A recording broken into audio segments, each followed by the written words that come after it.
નમસ્કાર મિત્રો, આજના નવા વિડીયોમાં ફરી એકવાર તમારું હાર્દિક સ્વાગત છે। તો મિત્રો આજે વાત કરીએ આપણે કિંજલ દવે વિશેની।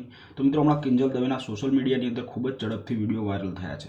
તો કિંજલ દવેની જે સગાઈ ધ્રુવીન શાહ સાથે કરવામાં આવી છે તેના વિડીયો ખૂબ ઝડપથી સોશિયલ મીડિયાની અંદર વાયરલ થયા છે। કિંજલ દવેની જે આ વિડીયો વાયરલ થાય છે ત્યાર પછી કિંજલ દવેની સગાઈ થયા પછી જે સોશિયલ મીડિયાની અંદર જે વિડીયો વાયરલ થયા છે તે વિડીયો કોઈએ ના બનાવવા જોઈએ એવા વિડીયો વાયરલ થયા છે।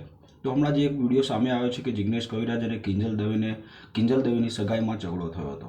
તો મિત્રો આ વાત એકદમ ખોટી છે। કિંજલ દવેને કોઈ ઝઘડો થયો નહોતો। કિંજલ દવે અને જિગ્નેશ કવિરાજ અને ધ્રુવીન શાહ ત્રણે એક સાથે મળીને વાતચીત કરી રહ્યા હતા।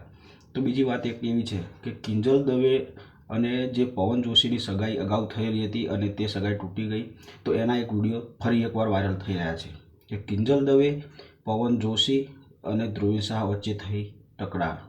તો મિત્રો જે પવન જોશી અને ધ્રુવીન શાહને થયો ઝઘડો, આવો એક વિડીયો વાયરલ થયો છે। તો આવા વિડીયો પણ ના બનાવવા જોઈએ, કારણ કે આમને કોઈ પ્રોબ્લેમ નથી, આવા કોઈ ઝઘડા નથી થયા। ખોટા વિડીયો બનાવી જે ધ્રુવીન શાહ, પવન જોશી અને કિંજલ દવે વચ્ચે કોઈ તિરાડ પડી જાય, આવા કોઈ વિડીયો ના બનાવશો। પ્લીઝ સોરી, એટલું જ કહેવા માટે આવ્યો છું। અને આવા ખોટા વિડીયો બનાવી કોઈને પરેશાન ના કરીએ, કોઈને હેરાન ના કરીએ, ખોટા વિડીયો બનાવી કોઈની બદનામી ના કરીએ, એના માટે આ વિડીયો બનાવ્યો છે। તો કોઈ આવા ખોટા વિડીયો ના બનાવશો। આ વિડીયો માધ્યમથી તમને આ જણાવવા જ આવ્યો હતો કે આ બધી જ વાતો જે વાયરલ થયા છે વિડીયો ખૂબ ખોટા વિડીયો છે। તો આવા વિડીયોમાં કોઈએ ધ્યાન ના આપવું જોઈએ। અને કિંજલ દવે અને ધ્રુવીન શાહની સગાઈ થઈ ગઈ છે અને સોશિયલ મીડિયાની અંદર ખૂબ જ ઝડપથી સારા એવા વિડીયો વાયરલ થયા છે। જય માતાજી, થેન્ક યુ, ધન્યવાદ।